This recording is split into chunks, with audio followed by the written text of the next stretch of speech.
Devin, hey, how you doing? I was trying to figure out how long it's been since I've seen you or talked to you, but I mean, really, to the audience, the only thing, I mean, it's been as long as they've watched the last video. So right. that was the last So time it's we talked been to each other. It could have been a it's matter of been seconds. It could have this been many days. years. Yeah. All right. Welcome, everybody, back to another episode of I Ruined My Childhood. Please remember to comment, like, and subscribe. And we are going to be breaking down another movie for you from our youths. To Some would see. say the movie. Some would. Little Giants. Do you like football? No. The Little Giants, 1994, I believe, once again.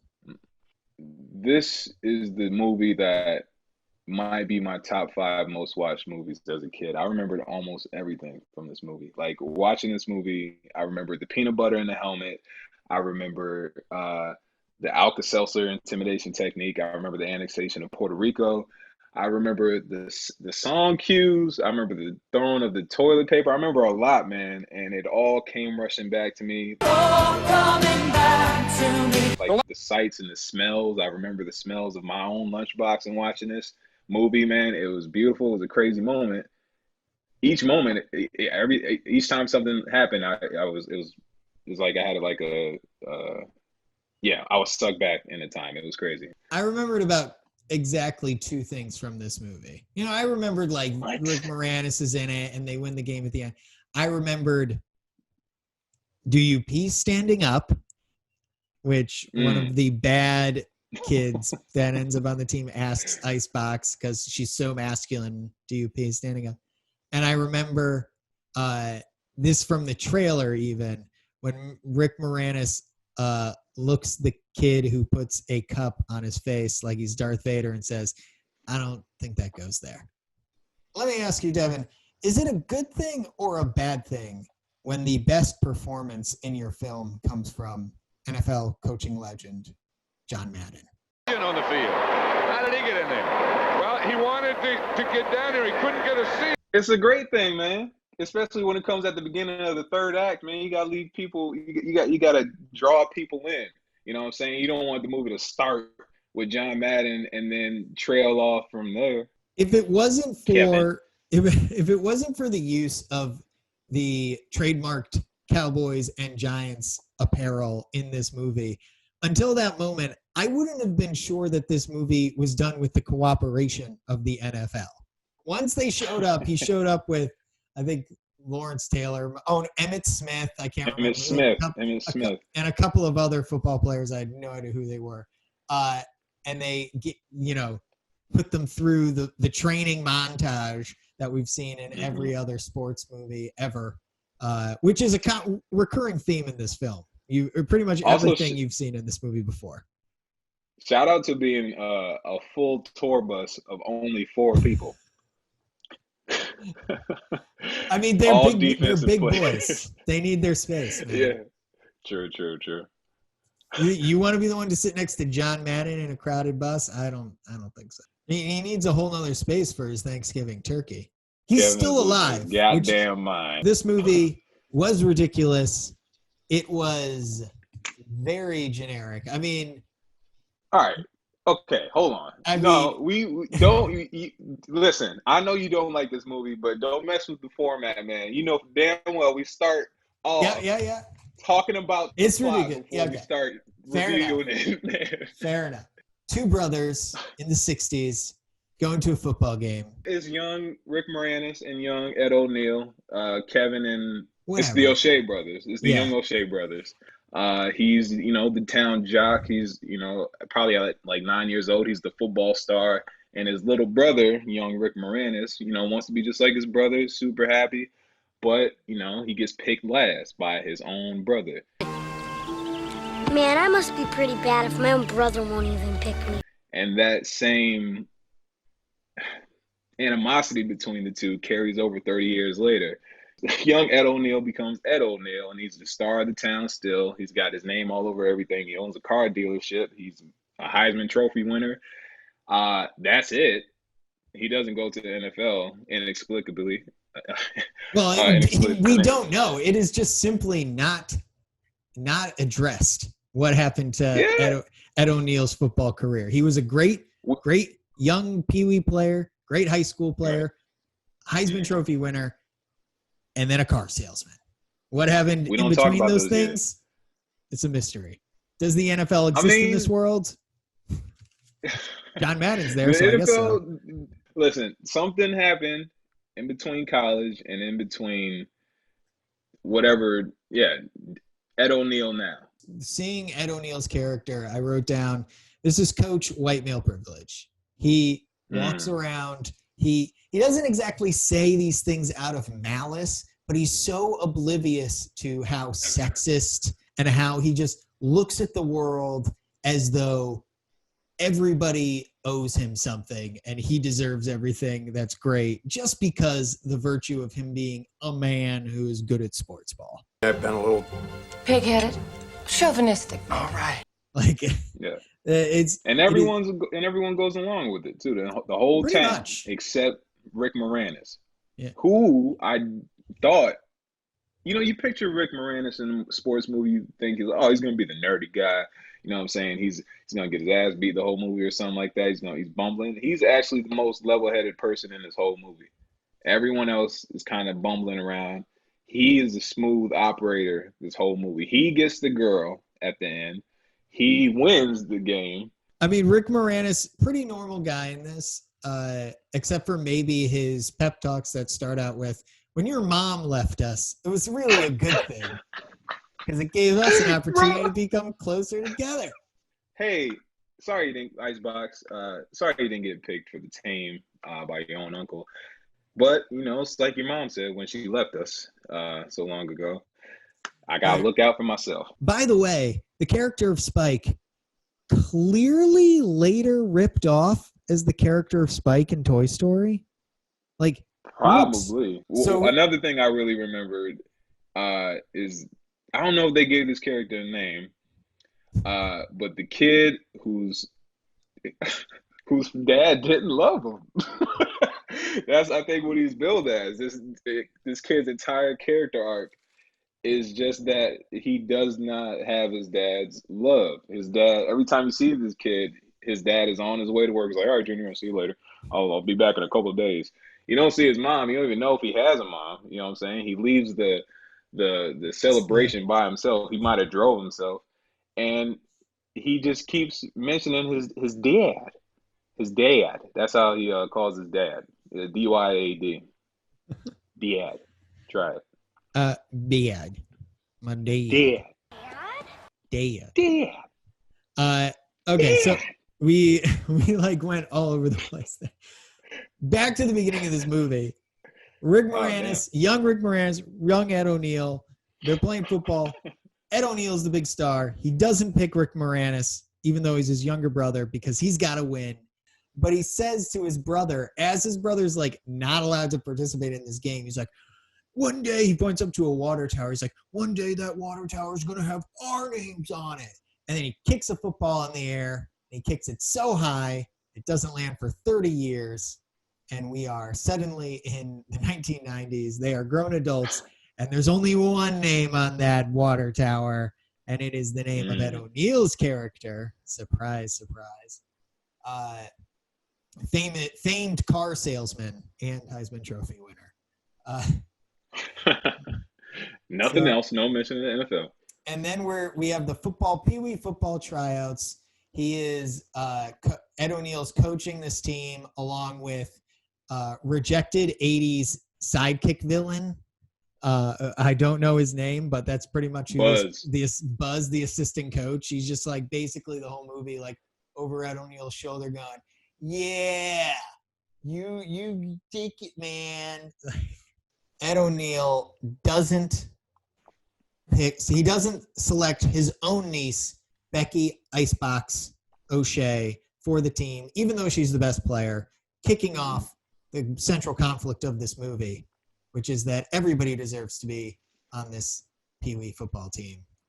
And so they begin to assemble the ragtag group of rejects populated by such memorable characters as the kid who farts a lot, or the one with the CGI snot bubble coming out of his nose. Who could forget? Can't see with this thing on.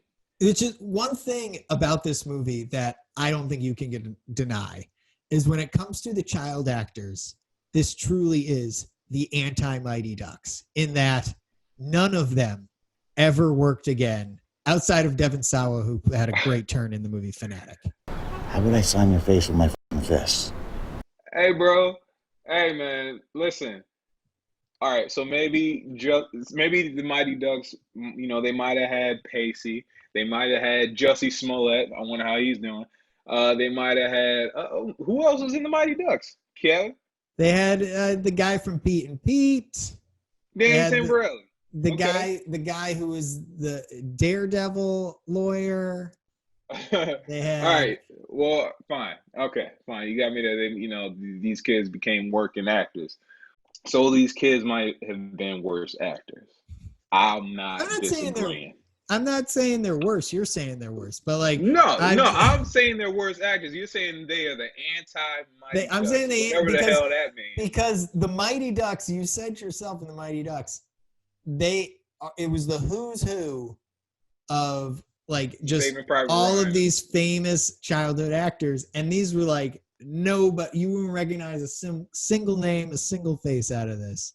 Yeah, man, because these kids are more relatable. These are kids that you grew up around the block with, man. You know what I'm saying? I knew a kid that couldn't catch. I knew a kid that, cried all the time. I knew a kid that had snot bubbles. All these kids on the Mighty Ducks, they somehow had superpowers at the end, and they were able to beat the biggest team in the league. But these kids, all they needed was one chance, man. One chance. And you wanted to root for these guys. I wanted to root for the Little Giants more than I wanted to root for the Mighty Ducks. I'm not saying that there couldn't be a kid who had snot bubbles. I'm saying they didn't need that specific exact kid around the corner from you who wasn't an actor. They could find an actual actor child to blow snot bubbles. They don't have to get some random kid who can actually blow. Oh, so you're an elitist now. You only want actors to play the characters in your movie. You don't call me a traditionalist. So you want actors in your movie? Is that what you're saying? I know it's controversial. It's some people got to take a stand. This is going to be trending on Twitter, I suspect. But light his ass up at Kevin Mighty at Kevin Quack Twitter on Twitter. At his ass. Get him. I will die on this hill. Actors should be in movies. How dare you, man? How dare you? This movie has staying power. All right, these kids have staying power. I know there's a joke in there somewhere, but I'm just gonna move along. So then they find all these kids in a montage that's literally just we introduce the kid and then they are suddenly on the team. I think there's 5 kids to start.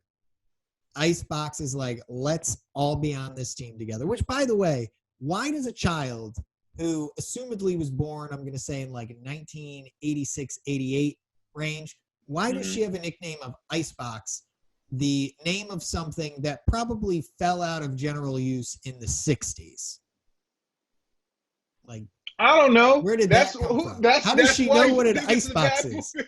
Her name is good. The nickname doesn't make sense. I'm just saying it. There's more logical choices. They have 5 kids. They're okay, we're all going to be on a team. And then they show them walking down the train tracks or in the middle of the street or something.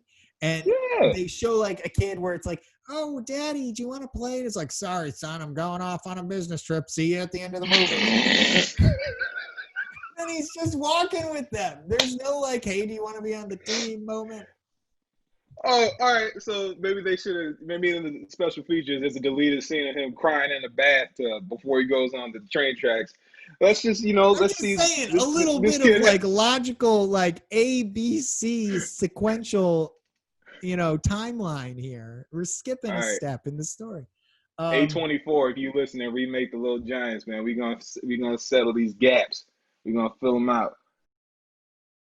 The weird thing about this is it's not really a real game. Like I remember there being like actual playoffs Yeah, in there's the no little, real state. There's no. but this just the actual just one game. This just Yeah, loser or the winner gets to be the team of Urbania. which is So I'm which assuming the ref wasn't really up to up to par with the regulations. So which is that might explain it. which is one reason why I don't want this to all just turn into like a comparison to Mighty Ducks, but like one reason why this movie I think lacks the same sense of pacing or urgency as the Mighty Ducks is because there's only one game. And you don't really get to see in the Mighty Ducks, you actually see them gradually get better. They do kind of get, it is still very condensed and mostly just in one montage. But like it's like, okay, we lost a game, but it was a little bit closer. We scored, we actually won. In this, I mean, yeah, they get coached by the NFL players and everything, but they're still terrible in that one game. Like in the first half, they come out and they're terrible, and then all of a sudden, like they're magically kind of good. Maybe the most egregious offense committed by this movie is that Harry Shearer is Oh the yeah. announcer for the game, and he has zero laugh lines. He says nothing even remotely approaching a joke. You have a comedy legend in the booth, and he goes completely unused. Yeah. What happened there? I think it seemed like a favor. This was a spiritual battle, man. This is a battle of the haves and the have-nots. You know what I'm saying? This is the battle of the people that have been picked last their entire life, coached by a person who's been picked last his whole life, against the people that have been on top. Ed O'Neill says it. People like me are always going to be people like me. People like you are always going to be people like you. And it was a spiritual battle. Had nothing to do with skill. Had to do with, spirit, maybe, dare I say. And even at the end of the game, Spike, the villain of the movie, probably the most vicious person in the movie, gave it up to him at the end. He clapped for them. And he made his other teammates clap for him, man. Spirit. Skill wasn't a factor. This movie could have used more Werner Herzog. I'll give you that. I will give you that. It ends quite happily at the end. Very strange.